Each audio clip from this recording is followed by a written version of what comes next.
Good morning, folks. It's 4:51 a.m. There goes a mosquito. 15th day, 4th month, 2024. And I'm looking at another one of these big ass beams coming from over here in Antarctica. It's definitely going to influence the weather. Last week we saw one over in here, a big pulse, right? Uh, these things do have an effect on the weather, how it's blowing out the condensates all the way in its path and how they're different from this line to this line. It's not a day-night terminator line, as some people might think. These beams influence the cloud. Look how straight that condensate line is. It's influenced this all the way up through here, all the way up, all the way up. And it's a big-ass beam, and so I'll roll it. And as you start looking at these things, it pushed a bubble of really cold air. Something that pops the top of the atmosphere that's cold down to the low is going to influence the temperature locally. Like when that big one appeared and it gave that big blob that looked like this. That big blob this will be wave height here, right? With none in this back direction. So it was the impetus of that wave beam that I showed that day that came down like this. And it pinned all this air in here, and it forced the waveform to go up, and the reverberation of the wave going up and down and back and forth caused the interference pattern here that made these waves higher than these waves. No waves behind this.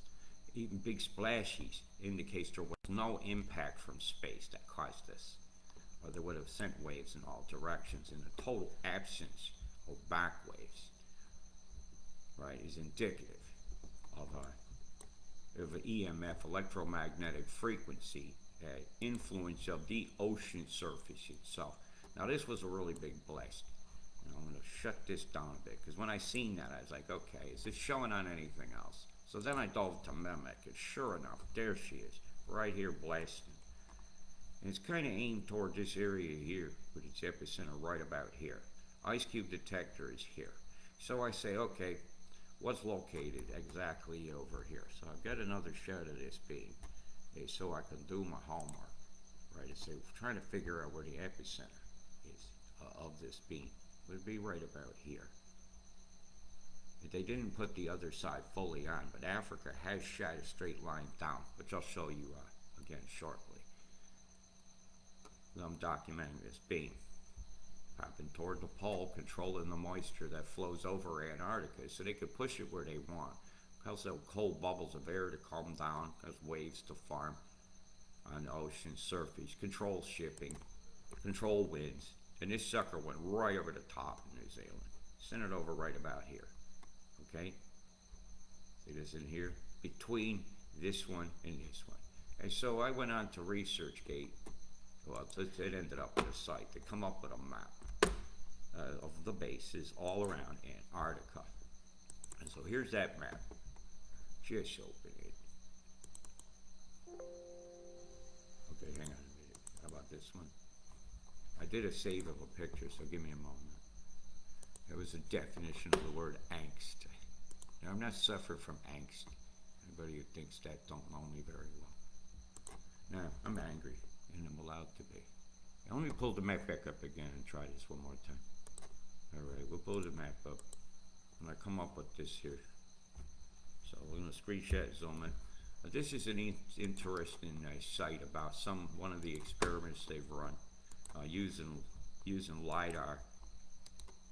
There we go, laser, to check on whether they're modifying with it. So that's a laser project. But on there it's got this map. So let's have a look and try to determine where exactly. Oh, come on. I just screenshotted that sucker.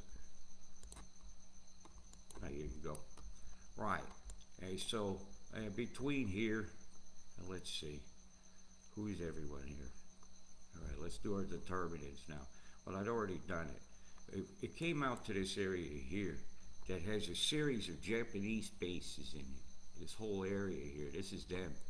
So I do believe Japan is running an experiment with their electromagnetic frequencies. In times of war, when they're trying to have tensions with China.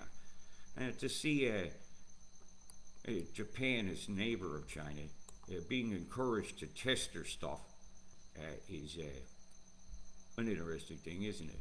You know, this shows you where all the bases are. Scott Basin. Not quite exact. They say USA owns that. Now, nobody owns the Earth.